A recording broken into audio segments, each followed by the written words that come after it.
बालने ते गैस लगी जाए तो बहुत फायदा है भी तुसां बड़ी बहुत नेकी है मेरे घर गैस लग गई है बहुत बहुत शुक्रिया मेहरबानी इंशाल्लाह बेहतरी आएगी गंदगी से निजात मिल जाएगी गरीब आदमी को सहूलत मिलेगी शुक्रिया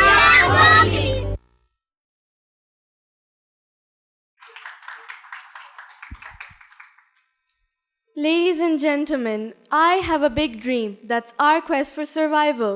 Today, I have a confession to make, as I'm responsible for the deaths of many. Oh, don't worry. I mean deaths about notions for youth. Good evening, I'm Maryam Saleem, founder of Go Clean My Community, My Choice.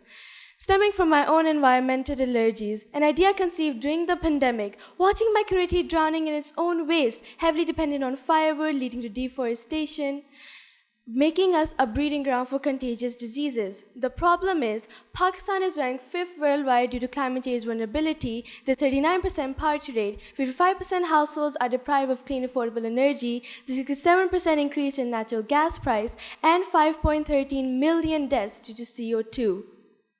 I connected the dots and found a simple solution. Yes, Go Clean, where we provide portable free biodigesters to below poverty line households and teaching them to convert their organic waste into renewable energy, biogas, and organic fertilizer bioslurry. That's not all. We also give free skill and development workshops and also teaching them about education and awareness campaigns for UN SDGs.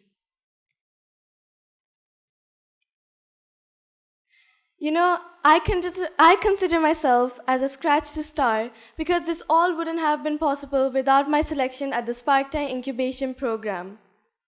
And alhamdulillah, we're now operating in Azad Kashmir with 500 plus beneficiaries and a growing international volunteer base. However, starting Go Clean wasn't easy. I faced disbelief, not just from strangers, but from my own community. They told me I was too naive to tackle something as big as sustainability. At school, I was a dreamer. I was even called a Kachra Rani. All this negativity and disbelief could have easily drowned out my passion. However, I did not let these words define me. Instead, I let these words become fuel for my vision to work harder. But of course, I was fighting a battle, being a good student and being a change maker. But with the help of my mentors who gave me clear, achievable goals, we became the United Nations Global Goals Youth Action Ambassador and even won the renowned competition of NIFRI World Series of Innovation Challenge. But as I became the Asia Youth Innovator Ambassador, I was also being bullied on social media. Someone even had the audacity to write, "Agar ye 13 saal ki hai, to abhi main paida hoon bhai." And this was funny for me because I felt like this blue head mega mind because I knew I'm 13 and I do have a big vision. But with my support network, we were able to achieve global fame because we became the honorable delegate of UNHCR Turkey Istanbul, and we also won the Global IBO Youth Fund. However, it was disheartening for me to see because all of these achievements, but there's little resources and technology, and there's no awareness at all. Which is why we have now started our Artivism campaign where community walls become UN SDG message bearers. Not only that, we are now using a biodigester warehouse site as a green school community center. This is just the start of our journey, and we have the power to write a happy ending to it. You know, climate change is the third world war, and it's already upon us. Or have we all forgotten already? The panic, the lockdown, the misery. I know I haven't, which is why we are working to save us all. Come pledge with us, as we have the power to write a happy ending to this story. Thank you very much.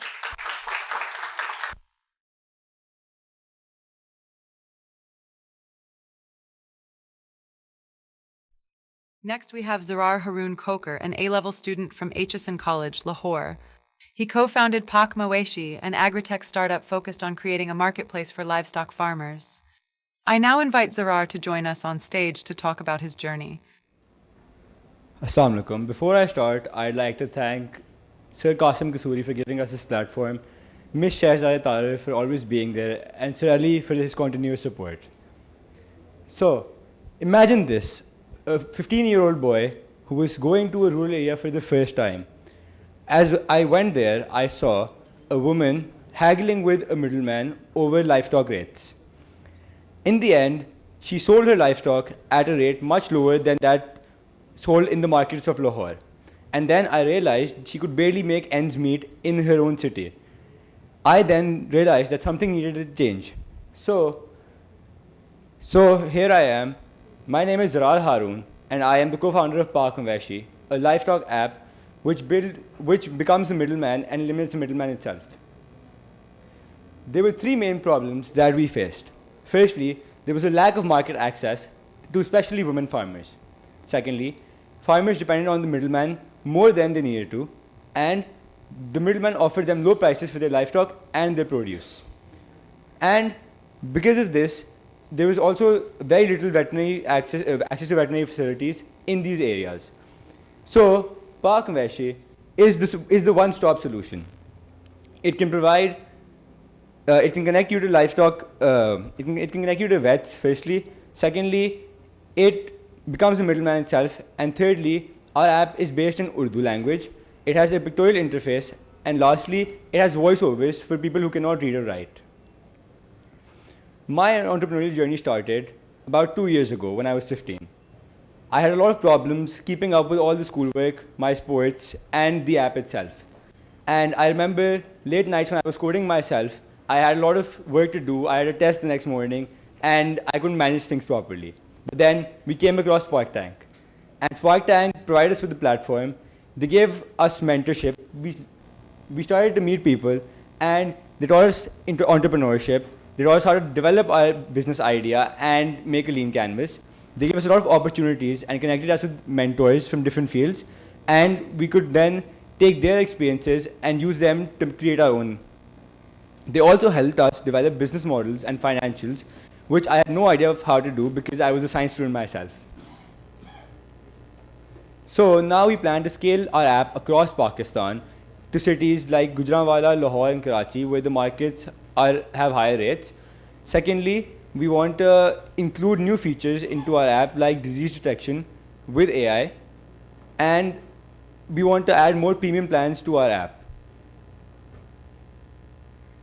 So I would like to join you. I would like to call you to join us in bridging the gap to make a better Pakistan for the livestock farmers and increase their livelihood, because Pakistan isn't just for us, it's for all of the people that live here, even the ones in rural areas. Thank you.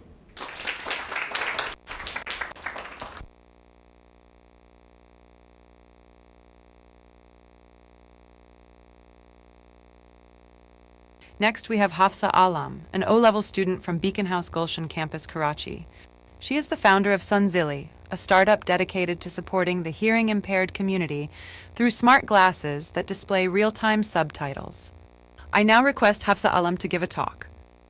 Assalamu alaikum. My name is Hafsa Alam and I am the founder of Sunzili.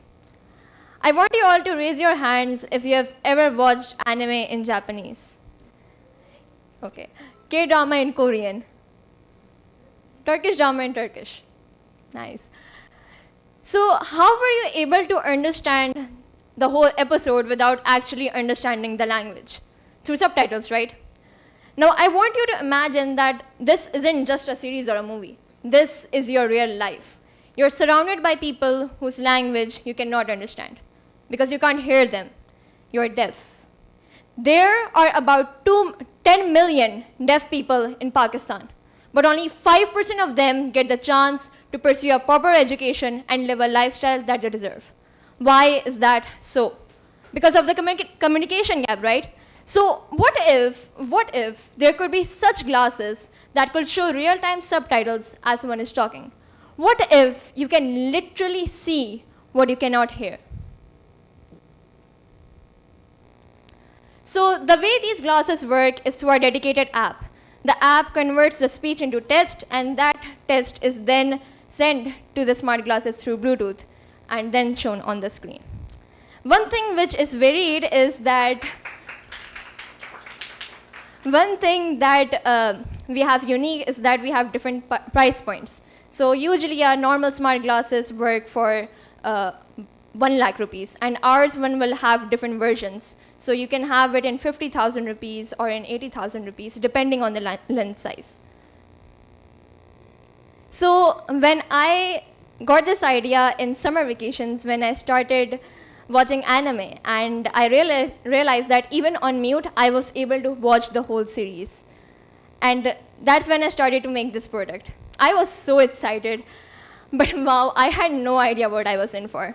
I started researching. I even found this super technical document written by a Palestinian engineer.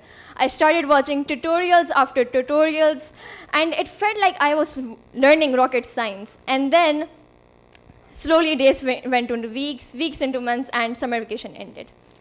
But I felt like I was left with something. I was left with a whole lot of knowledge. Then I went, from winter vacations, I found SparkTank. SparkTank funds innovative ideas for startups. I was so excited, and I started working on my project again. And then, after a whole lot of hard work, after watching tutorials and asking my parents about business questions, I applied, and I was selected, to my surprise. So, and finally, I got into SparkTank. Naturally, I told my teachers about my my entrepreneurship. The first thing they said was, "Good job, beta, I'm proud of you, but do not let this affect your studies." I went to my friends and they said the same thing. They said, "Treat ka hai," followed by, "How are you going to manage your entrepreneurship with your studies?" So, I cannot sacrifice my studies, or else I will be the one who's going to be sacrificed. Hence, if any of you found out the answer how one manages academics and entrepreneurship, please do tell me, because even I don't know. I'm trying to figure it out, but one thing I do know is that hard work and commitment go a long way. I dedicated myself 2 hours, and I started working on it anytime, I could find 2 hours free for myself. The thing is, if there's a will, there's always a way. So, one thing which I faced was my age. I presume it as the mind's solitary confinement. Because a whole lot of people gave me advice that start when you're at 30, abhi kya karne ki kya zarurat hai? The thing is that why are you waiting for gray hair to turn out if you want to do something meaningful in your life? So the point is, do it right now. I'm sure anyone can achieve their dreams regardless of their age. Thank you.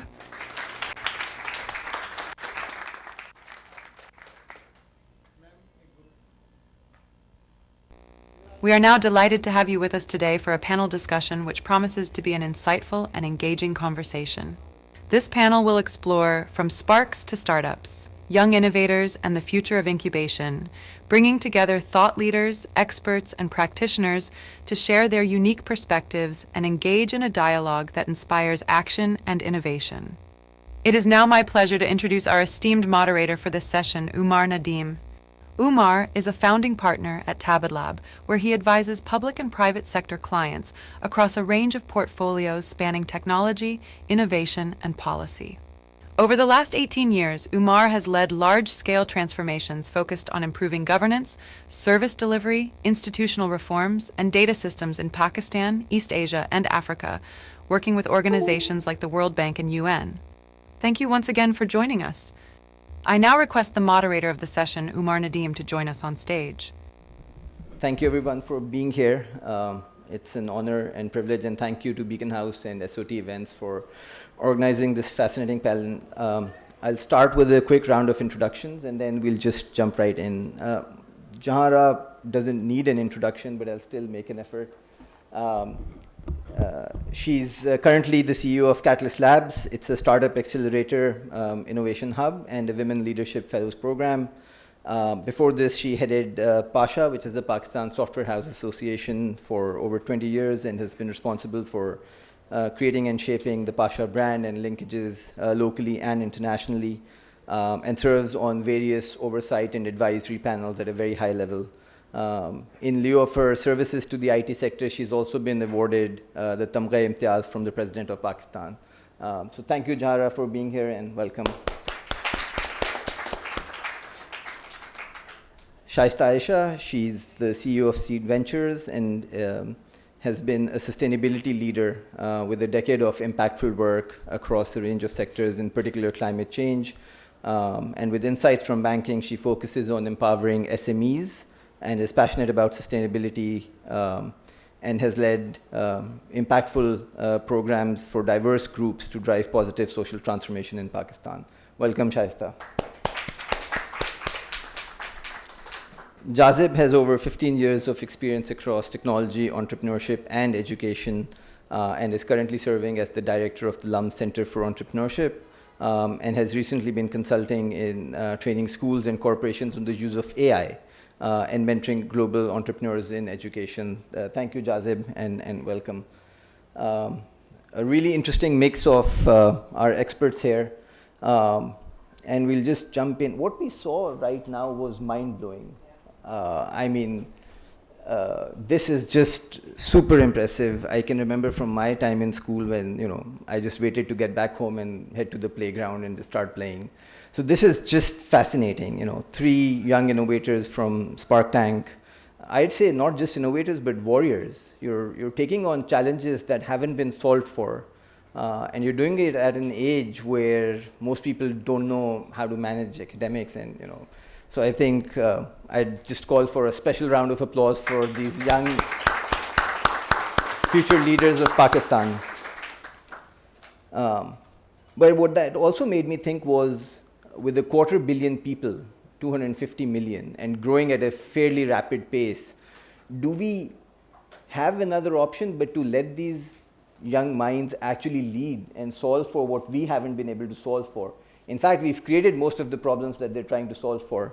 And so picking that up, Jahara, I'd like to start with you. And you've been looking at this space for a very long time, and you've seen how Pakistan's entrepreneurial ecosystem has shaped. What are some of the most notable shifts, transitions, changes that have led to these young minds even dreaming of entrepreneurship? I mean, this word probably never existed in the curricula when we were studying in school, right? And so what are some of those shifts that have led these young kids and you know, dreamers to actually realize and step into this space? So yeah, thanks, Omar. It's great to be here, and as you said, the 3 presentations were so awesome. We should be nervous following up after that because we are not going to be as good.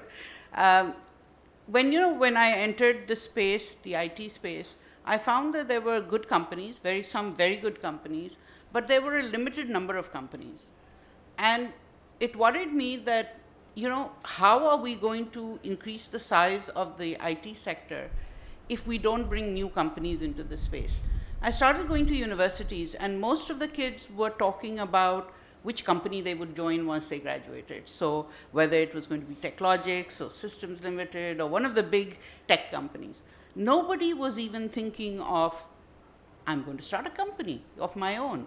Nobody had told them that it was possible. Nobody told them that it was something that they could do.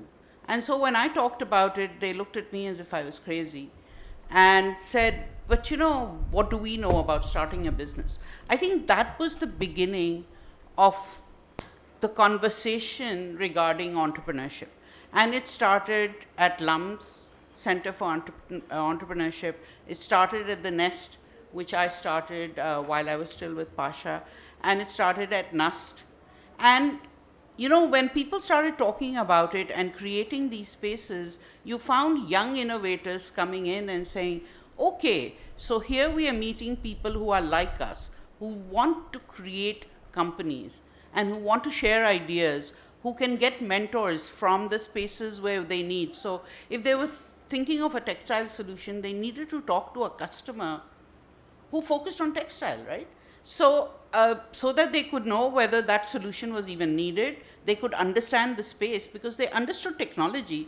They just didn't understand, you know, whether it was needed in any of the areas where they were working. So we started, and you know, it's strange. When you start something and you tell people, I'm going to do this, but we need help. I don't know about the rest of the country, but in Karachi at least, everybody comes to the party and says, how can I help? And that's great. And I'm sure this is the same, Jazib will be able to tell us, it's the same in Lahore, in Islamabad, and now as we expand, lately we've been working with women entrepreneurs to help them to scale. And you find that in Faisalabad, you have some of the most amazing women. And nobody thought at that stage that we would go beyond Karachi, Lahore, Islamabad. So the whole space has changed, and people are, and with the economic conditions being what they are, people are losing jobs. What do? There are no jobs to apply for. So they're looking at starting their own companies. Some are not as young as this, but some are younger people who've just graduated. Some are people who've been with a company and now don't have a job. So they have expertise, but they need to start a company in order to make money, in order to get customers. So the whole shift has now changed, and it's exciting to see. But one of the things I think that we don't talk about is failures. Everybody in this country looks at failures as being a very negative thing. Actually, if you look at the rest of the world, entrepreneurship is full of failures.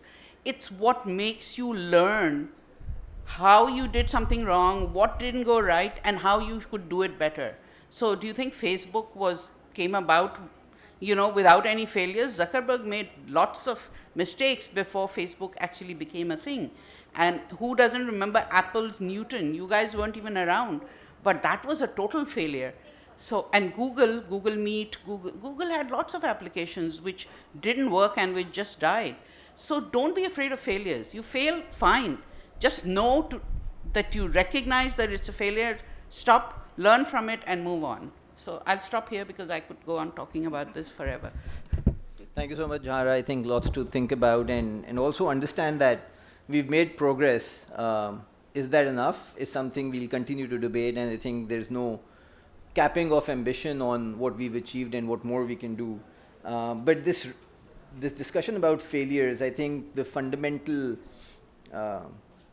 aspect of driving and boosting and supporting entrepreneurship is being able to take risks, right? And having those support systems around enabling and then recovering from risks. And I think that's, again, it takes a village to raise a child, but it takes forests and cities and villages to develop entrepreneurs. Jazib, coming to you, Jahar talked about some of the structural things that have shifted and enabled a culture of entrepreneurship, or at least a budding and hyperactive space. How mature is our ecosystem when it comes to entrepreneurship, and in particular for young innovators and entrepreneurs? And what are some of the major gaps that still exist as barriers to entry for people to think about and venture into this space?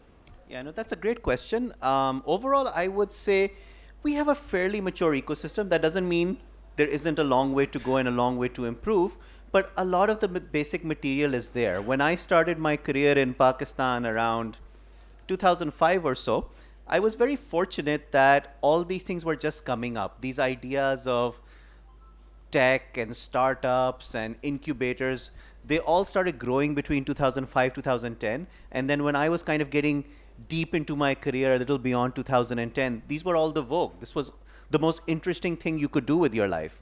Now, these things have been around for over a decade. There are several incubators providing very useful resources. So the ecosystem is there, but I think we really need to think about how to improve it. And that's true for anything that has educational value. At LUMS, when I talk to the admin, they're basically saying that, that this concept we came up with when we started LUMS 20, 30 years ago, whatever, this 2-year MBA program modeled after Harvard, this is obsolete now. We have to rethink business education. I feel the same way about everything in education, that it has to constantly be reinvented. So in Pakistan, we figured out the basics of an incubator. We figured out how to get people interested, how to bring them speakers, how to teach them certain things, how to prepare them for the future.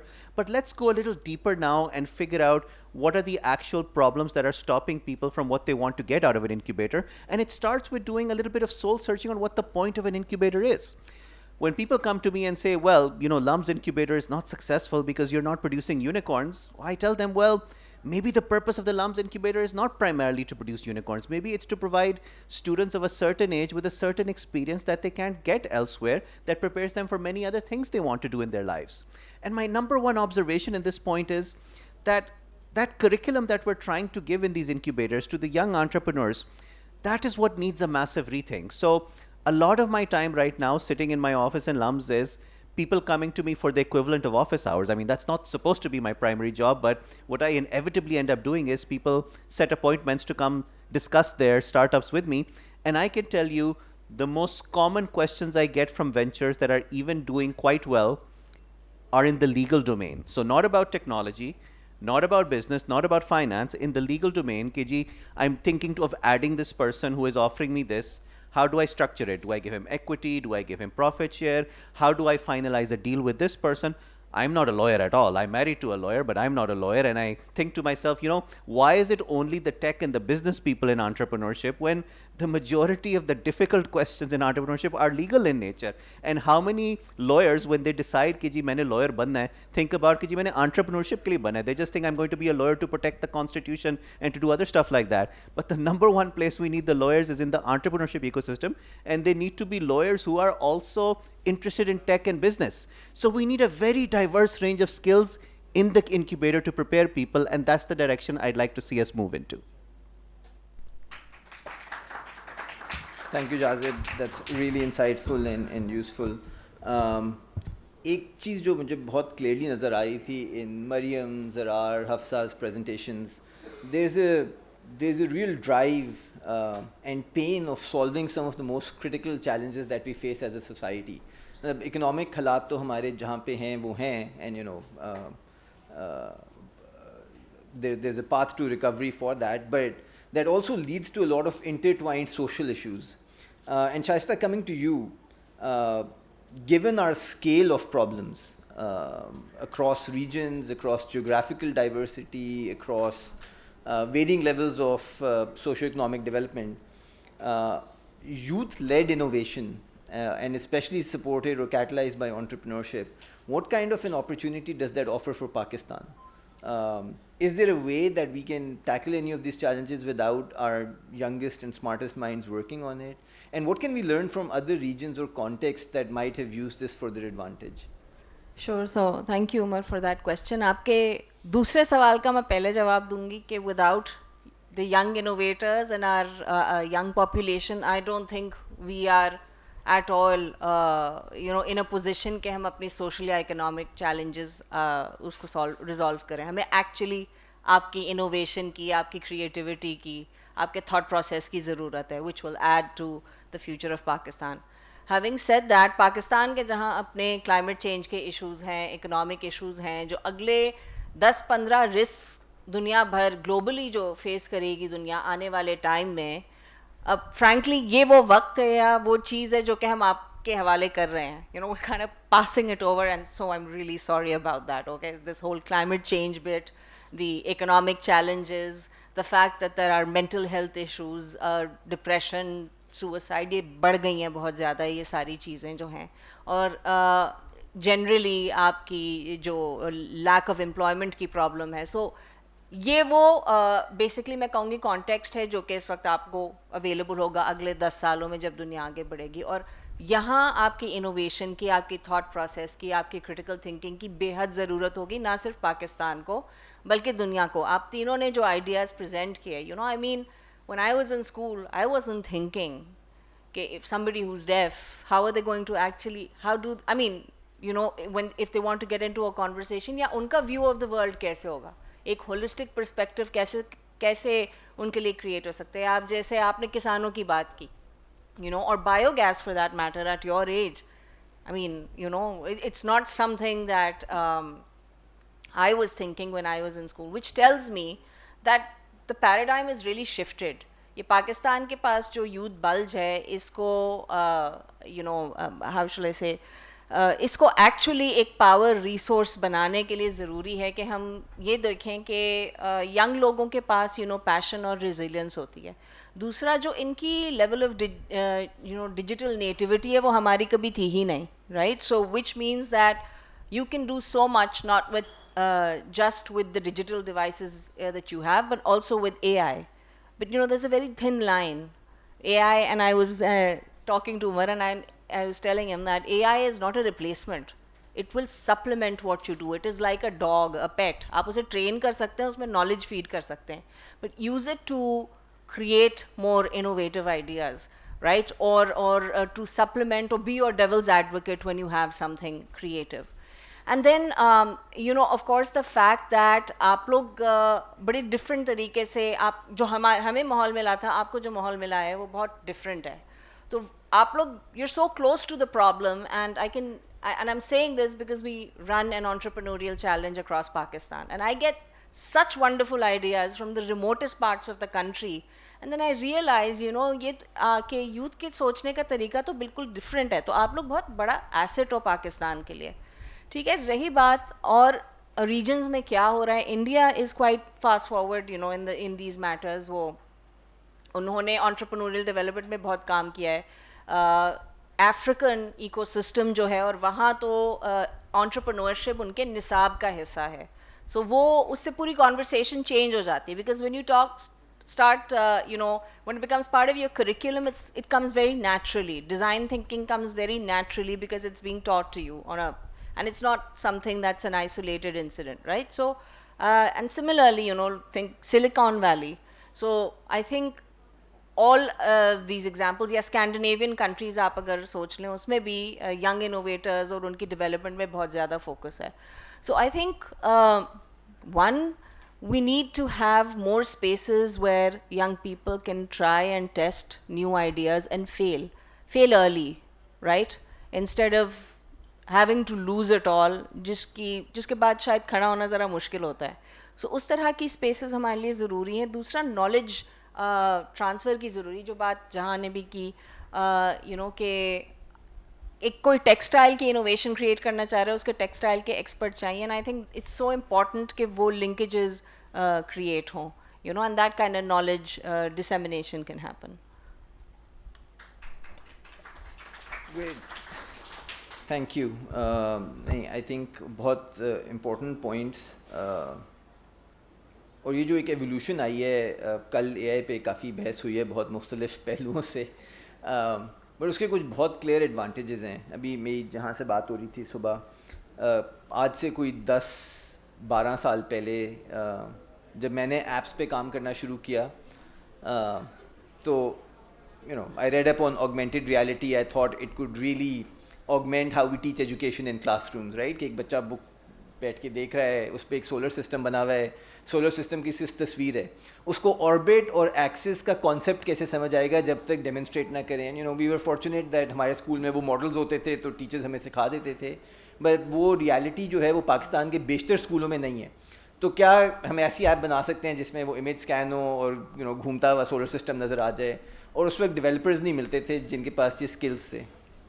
And now you can code apps without even knowing how to code, right? And so that's the power of technology जो leverage की जा सकती है, and that's a really powerful disruptor in terms of how to think about it. और again वो I think हमने शायद कभी ऐसे issues के बारे में सोचा भी नहीं इतना deeply जितना आप लोग already experiment कर रहे हैं. So a lot more of that is needed. But coming back to जहाँ ये सब कुछ करने के लिए resources भी चाहिए. And that's a natural cycle. I think ये जो skill and knowledge base एकदम से rapidly grow की है, उसकी वजह से कुछ कमी आ गई है in the kind of resources you might need, and people can learn, and you know MOOCs हैं और global resources भी बहुत सारे हैं. तो कुछ वो delta तो bootstrap करने के लिए और limited resources के साथ काम करने के लिए होता है, but beyond a certain point, just to change the trajectory of the business itself, you need funding. And what are some of the challenges or characteristics of the funding landscape in Pakistan? And how do we solve for some of those aspects? SparkTank is offering some seed funding, और भी कुछ impact focused, especially space में opportunities हैं. But again, it's not an abundant resource, or people don't know how to navigate this. So it would be great to hear your thoughts on what's happening right now and how to best use that space. Thank you, Umar. So, you know, money is necessary, but at a much later stage of when you come up with an idea. I think ये मैं बच्चों से बहुत सुनती हूँ कि पैसे नहीं है तो हम कैसे फिर कोई आइडिया सोचें. तो सोचने के लिए आइडिया सोचने के लिए पैसे नहीं चाहिए होते, आइडिया चाहिए होता है. Okay, and once you have an idea, then you need to figure out कि will it work, is it needed, is anyone going to buy it, and if somebody buys it, can I sell it within Pakistan, can I sell it beyond the borders of Pakistan? थोड़े से पैसे हों तो अच्छा है, because most of us I think come from middle class families where पैसे pocket money तो शायद मिल जाता हो, but not enough to start a business, right? But don't let lack of funding hold you back. So it's fortunate that organizations like Beacon House have SparkTank, where they give you seed funding so you can experiment with the idea. There is also a government organization called Ignite, but that focuses on people who have graduated already out of university, and it's a long process. Like, it's a 70-page document that you have to fill before you can even qualify to apply for that idea, for that money. So I think money is not that easily available, but if you come up with an idea and you're able to produce a product or a minimum viable product that shows that it can work, and you can research and find out whether there's a market for it. Then you go to someone, they might give you a small amount of money, not to a VC. A venture capitalist comes much later into the picture, because they want to know how many customers do you have, how many products have you sold, how much revenue have you generated, before they will put in any risk capital into your business, right? So to think that, oh, I have to go to a VC, I have to find a VC. No. And angel capital, unfortunately, Umar, is not available in Pakistan that much. I mean, there are a couple of people who initially gave angel funding to a couple of organizations. But I think where we need to make that change is, we have huge industrial organizations here. For them to create small angel funds is not a difficult task. They need to create these angel funds through which they can give small amounts of money to people who want to experiment with ideas. Because sometimes you need a tool in order to ensure that that product can be created and it can work. And to buy the tool, maybe you'll have to import it from China. Things like that. So, I mean, you do need a small amount of money, and unless your family or your friends are able to provide that money, an angel is necessary, an angel who has money. And so, that's the process. And I think we need to convince some of our leading industrialists that they need to take this route, so that we will have many more entrepreneurs who can experiment and come up with ideas that can then be later on funded by a VC. I think that's but I just wanted to add to something that Shaista said. Social impact ideas are even more difficult to fund. Because people say, इसमें तो बहुत देर लगेगी, इसमें तो it's a social impact idea, तो इसमें लोग पैसे लगाएंगे, खरीदेंगे, नहीं करेंगे. It is a much longer process, and a VC normally does not want to fund a social impact idea unless they can see revenue at the end of that journey. But we have seen such great ideas come from young people in Pakistan who've created social impact ventures that are now profitable without having raised any money. Okay, so it's possible. So I'll give an example of Connect here. Some of you may have heard of it. This was started by a 19-year-old girl, Azima Dhanji, and she has a friend, a co-founder, Arham Ishtiaq. They came and they just asked for space when I was running the nest. They said, we want to work on an idea. Can we use the space?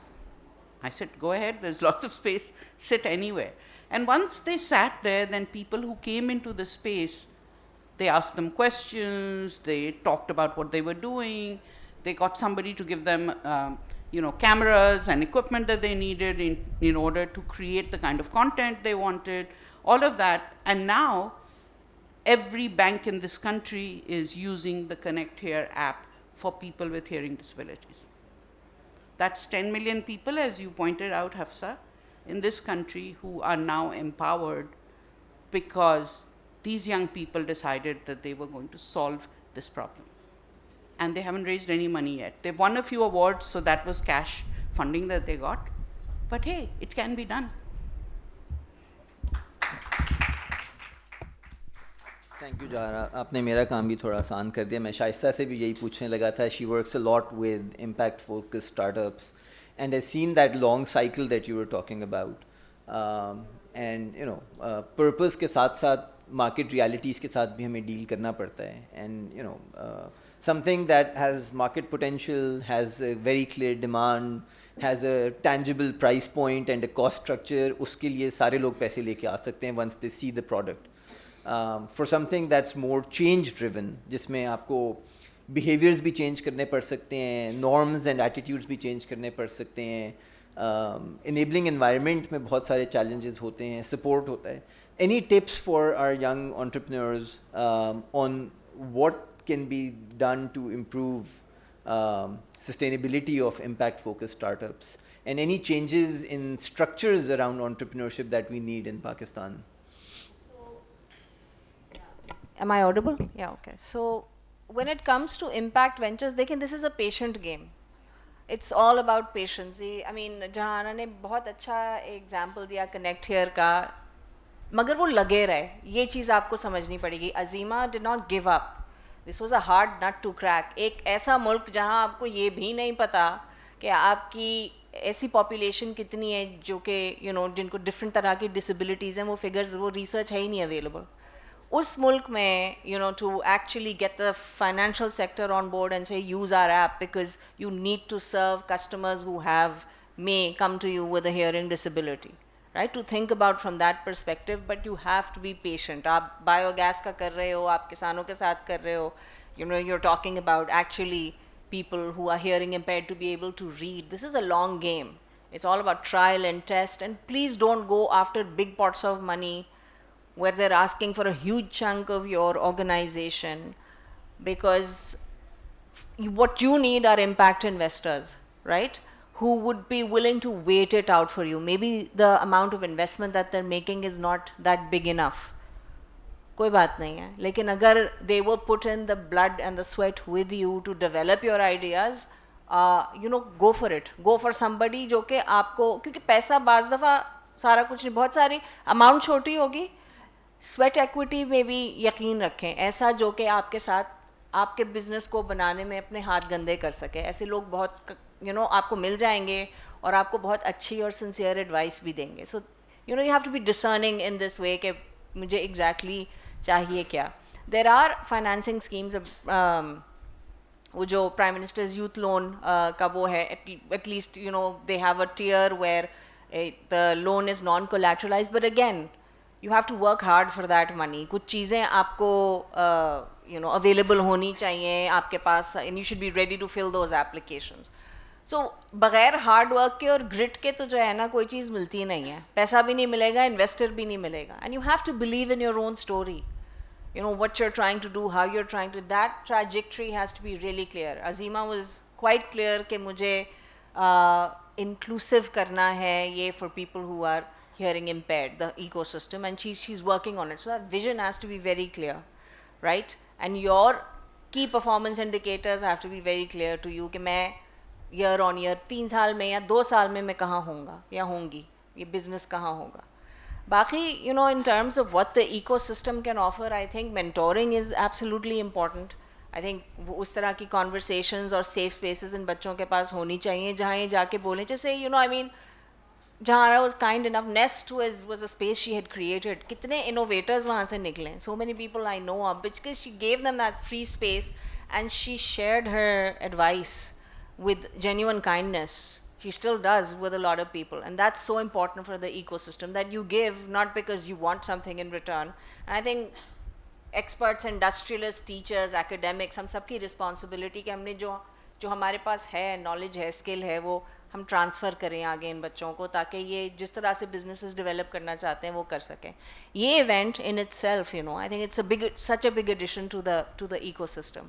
We need more incubators and accelerators, and what we need are more ideas. So वहाँ schools का बहुत बड़ा role आ जाता है.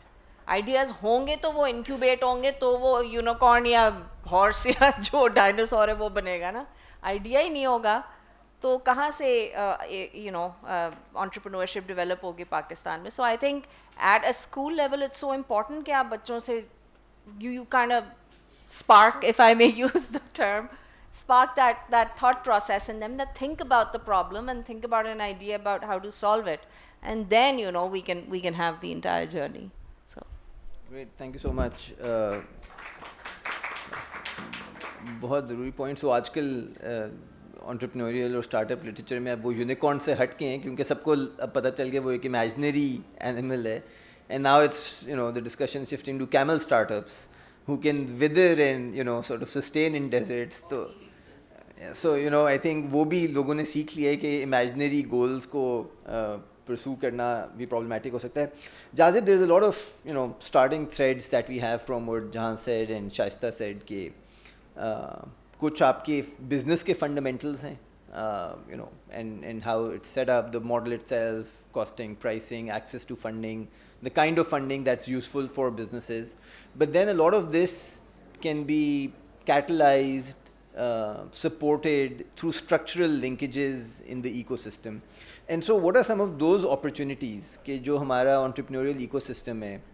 You're sitting in an academic institution which has had linkages with industry, but as Jana was saying, बहुत जगहों पे नहीं है, right?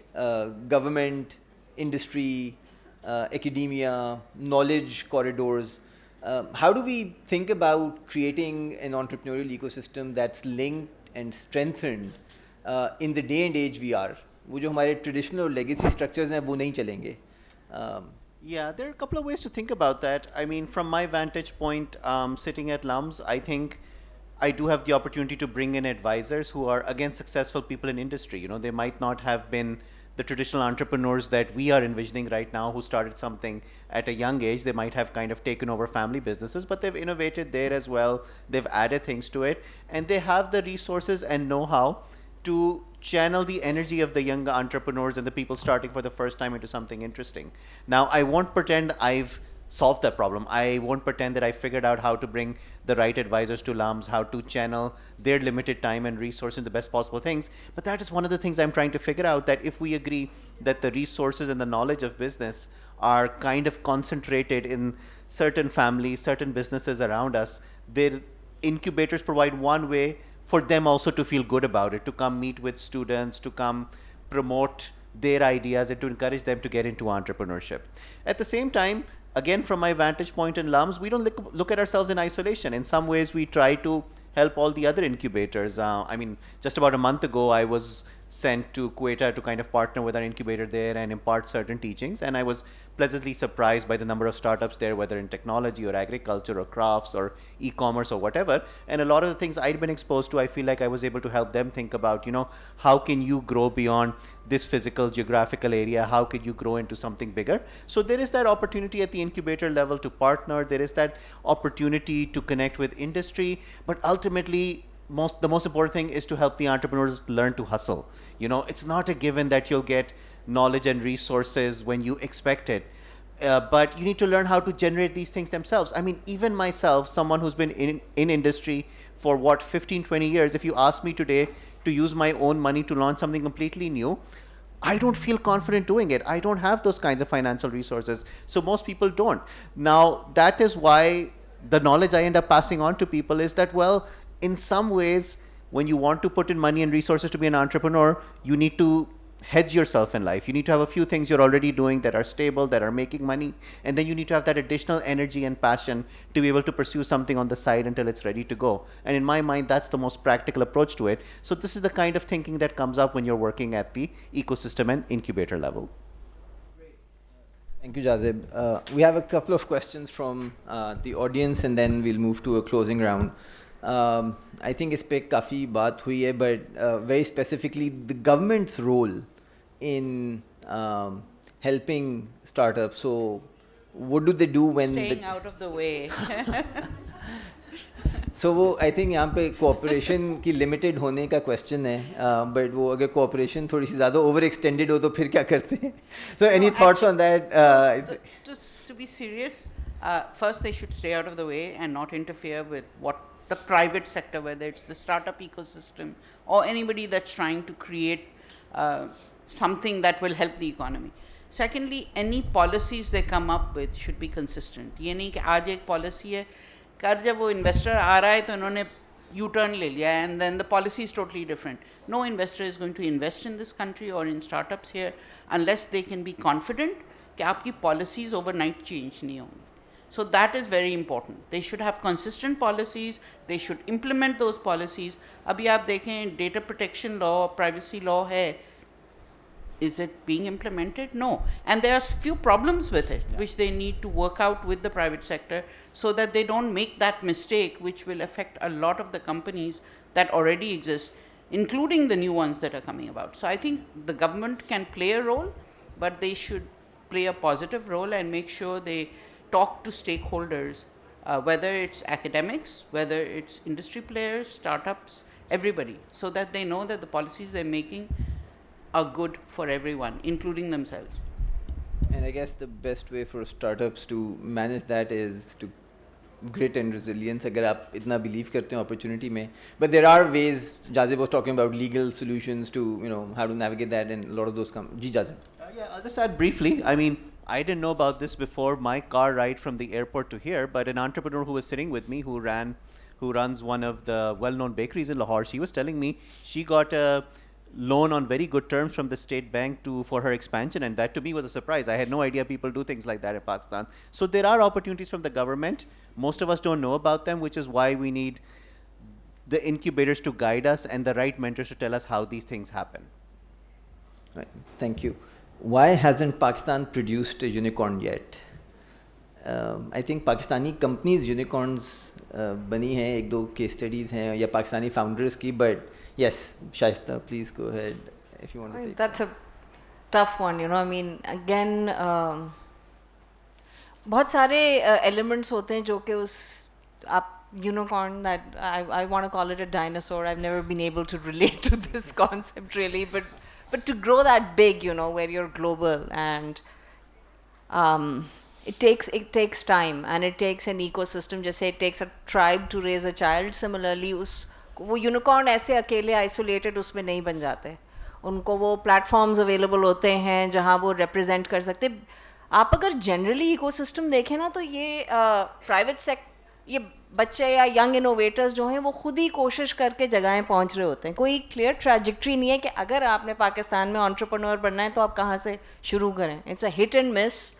हो गया तो हो गया, यहाँ तक पहुँच गए, उसके बाद क्या होगा. So एक जैसे एक वैल्यू चेंज चाहिए ना डेवलपमेंट की, वो नहीं है. और जहाँ से ये निकले यूनिकॉर्न्स, वहाँ आई थिंक ये सिस्टम्स बड़े क्लियर थे, चाहे वो आप इंडिया कह लें या आप सिलिकॉन वैली कर लें. और दूसरा ये कि to aspire to be like somebody else, वो भी शायद हमारे रास्ते की दीवार बन जाता है. It's so important to kind of focus on कि इंडिजिनसली आप लोग अच्छा क्या कर सकते हैं. When you try and become somebody else, Silicon Valley might not be the model for Pakistan. Maybe we have another valley concept that we need to develop in Pakistan, जहाँ से हम ये देखें कि हमारे context से relevant हम कैसे unicorns या dinosaurs या horses या camels जो हैं वो create कर सकते हैं, instead of aspiring to be. So I think we're developing that value chain system of how to kind of create a deal flow of ideas to small and big, and वो पैसा भी वैसे available नहीं है ना. आपको loan मिल जाएगा या फिर उसके बाद आप investment के उसमें वो कर लें, लेकिन generally I mean we need to have more grant funding opportunities for kids who want to test out their ideas. So I just feel like बहुत gaps हैं system में. So if I may add to that, you're quite right, Shaista, but I think it's more basic than that. You need to have a market. We keep telling everyone we are a market of 250 million people. How many of those 250 million people can afford to buy what you're selling to them? How many of them have access to technology? How many of them just have enough money to eat, not even send their kids to school? So when you talk about a 250 million population, first you've got to ensure that that population is empowered to grow to that level where they can help to purchase your products, because then you have a 250 million population of customers. Only then will you be able to sell to them and then sell beyond. Once you've raised money, sell beyond the borders of Pakistan, outside, and then you will have unicorns. That's why young people from this city or this country have gone to Silicon Valley and have been able to build unicorns, because there they have that ecosystem, they have people who believe and who are able to fund them, they have customers who will buy their products, and then you build unicorns. ऐसे नहीं होता है कि बैठे बैठे unicorn बन गया. I think the last question on steps and scales was covered adequately, and everyone had really useful insights. I know we're in the last couple of minutes. Imagine if I had a genie in a lamp here and I rubbed it and it came out and said, I'll grant each of you one wish to fix the entrepreneurial ecosystem in Pakistan. What would be the top pick for each of you? So for me, it really would be thinking. To be a great entrepreneur, I don't need you to study business, I don't need you to study entrepreneurship, but I need you to study in depth other subjects, whether it's science or the humanities, that teach you how to find patterns that allow you to think like an entrepreneur. So I would want the genie to improve, I'm not going to say fix because that's on its own is very abstract, to just improve the educational system so we have more people who go into depth, who go into more research, and automatically entrepreneurship will thrive out of that, I would say. So going back to first principles, Shaista? So yeah, I'd want that genie to remove this fear that we have of failure. I'd just say, I wish that tomorrow I wake up and Pakistanis don't have that thing in them, because that stops us from doing great things. हम डर जाते हैं फौरन, so yeah. वो तो उसके लिए तो शायद हमें खुद ही कुछ करना पड़े, जीनी की ज़रूरत नहीं है. जहान? No, I totally buy what Shaista is saying, but if I had one wish, एक wish बहुत कम होती है. हज़ारों ख्वाहिशें हैं. But if I had just one wish, I would say, if they could turn our wealthiest people in this country into people who believed in the youth and were able to invest in them, whether money or time, I would love that. Great. No, thank you so much, Jazib, Shaista, Jahan. A treasure of knowledge coming from all of you for our young innovators. Special round of applause for Mariam, Zarar and Hafsa again for making it this far and inspiring us, to be very honest, with your presentations. I think हमने बहुत important themes पे touch upon किया. The key takeaways are, in Pakistan, if you have to do something, it's going to be despite what's available, not because of what's available. And so the grit and resilience part and learning beyond what you're taught is really the key to success. Wish you all the best. Thank you everyone for being here and being a lovely audience. Ji, please.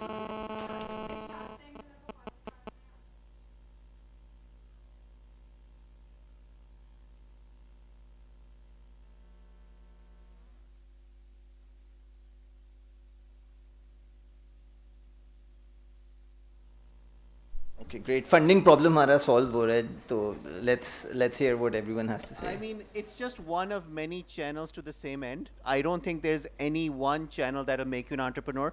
It's not limited to Shark Tank. It's not limited to any other incubator, but it is an opportunity to get more exposure. So for exposure, to improve their pitch, to get feedback, to get in front of people, to get publicity, it's worth pursuing. But at the same time, it is just one of dozens of different things you could be doing with the same time and energy.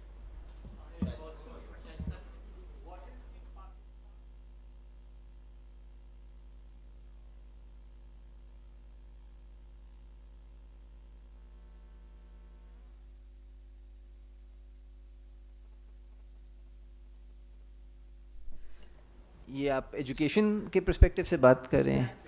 Because the madrasa people are also acquiring education and they are also trying, they do not have money, they do not have finances, but they have some ideas. Do they get the opportunity? All these systems get there are enough incubators there to promote and facilitate them in acquiring and making their ideas come into reality. I would like to answer Ji. the Shark Tank question before somebody And then deals any with thoughts this on one, the yeah. education?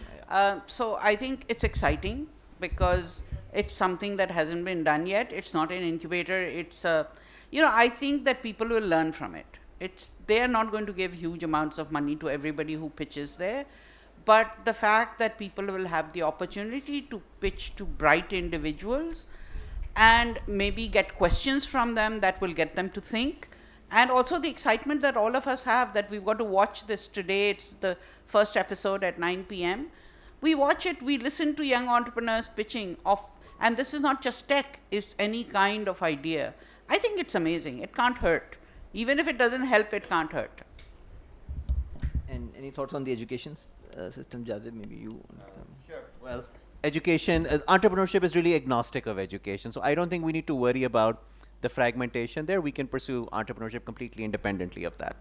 Great. Thank you, everyone. We're running late for the next session.